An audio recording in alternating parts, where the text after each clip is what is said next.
Tom, what else besides advocacy, right? Like, so, all right, we can help our own cause here, but I know you guys also have just a ton of information, right? There's events, there's an education section on the site. Besides the advocacy, you know, our listeners are probably thirsty for a lot of this information. So talk a little about what's out there that we can just use to educate ourselves.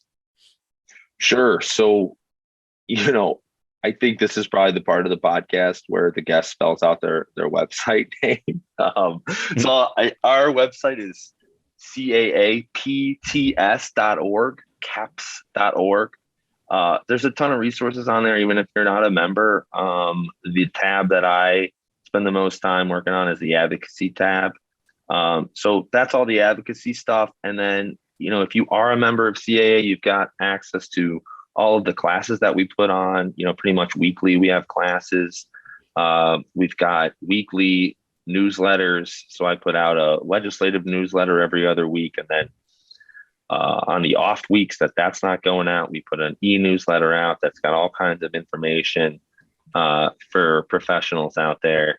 So you're hearing from CAA once a week. So I don't want to turn this into an infomercial, but in my mind, there really isn't any better way to be plugged in as an investor than to receive our weekly communication. So those are great resources. And then, you know, having access to our associate and supplier members with our networking events is huge. I know for a lot of folks in the industry.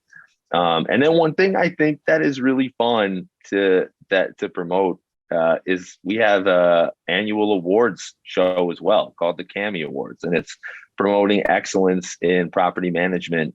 We have a ton of different categories that people are nominated for, and it's a really fun event every year in a ballroom. And I think it's another great way to get involved and to meet others and to be recognized as well.